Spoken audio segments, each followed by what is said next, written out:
Hey channel, welcome back to my guys. तो कैसे हैं आप लोग। आज हम बात करने जा रहे हैं ट्रांसफॉर्मर्स यूनिवर्स के सबसे ज़्यादा पावरफुल इंडिविजुअल ट्रांसफॉर्मर्स की। और आप अपने फेवरेट पावरफुल ट्रांसफॉर्मर का नाम हमें कमेंट में ज़रूर कर बताएं। तो चलिए शुरू करते हैं बिना किसी बकवास के। दोस्तों मैं सबसे पहले आपको ये बता दूं कि आज जो हम पावरफुल ट्रांसफॉर्मर्स की बात करने जा रहे हैं उसमें कोई भी ट्रांसफॉर्मर्स गॉड या फिर 13 प्राइम्स या फिर कोई भी कंबाइनर फॉर्म इंक्लूडेड नहीं है। ये सिर्फ इंडिविजुअल पावरफुल ट्रांसफॉर्मर्स की बात होने जा रही है आज।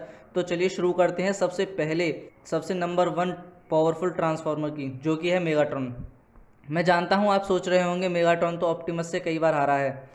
मैं बता दूं, अगर आप यह जानना चाहते हैं कि ऑप्टिमस प्राइम दूसरे नंबर पर सबसे ताकतवर क्यों आते हैं तो इसके लिए वीडियो को आगे से देखते रहिए। तो हम वापस बात करते हैं मेगाट्रॉन की।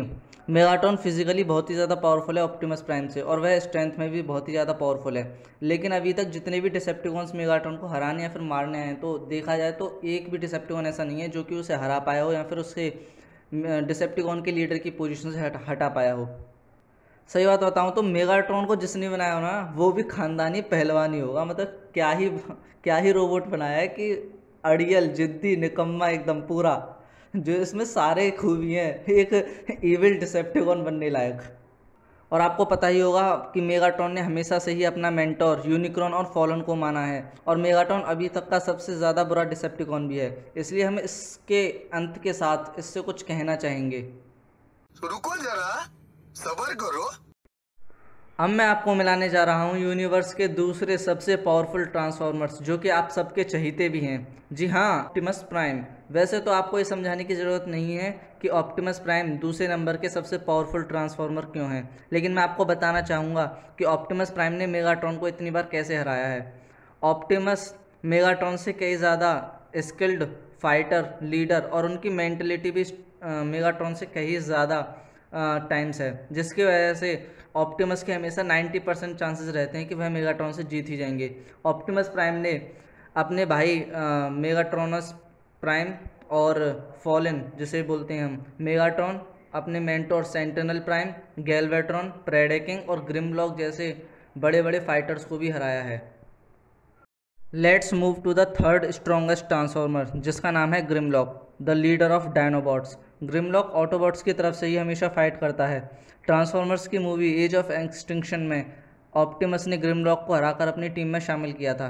ग्रिमलॉक एक डायनोबॉट है, इसलिए वो अपने माउथ से फायर ब्रेथ करता है। ग्रिमलॉक के पास अपनी एक खुद की एनर्जॉन फील्ड वॉरियर था, जिसमें कि काफ़ी ज़्यादा आर्मरी और वेपनरी से लोडेड था, जिससे कि काफ़ी सारे ऑटोबॉट्स डरते थे।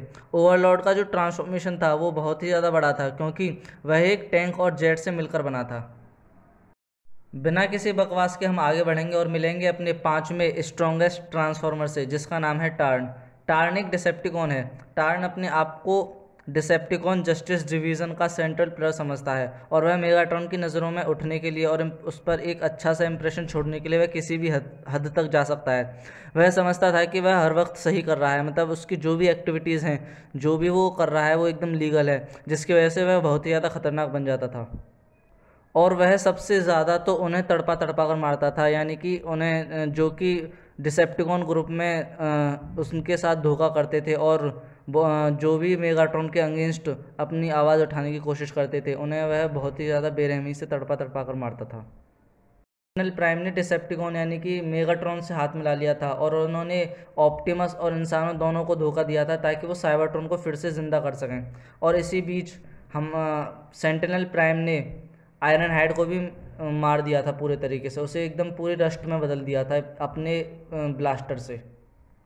इसके बाद ऑप्टिमस ने सेंटिनल को इसके लिए कभी भी माफ़ नहीं किया, और ऑप्टिमस ने सेंटिनल को फाइनल बैटल में भी मार गिराया था।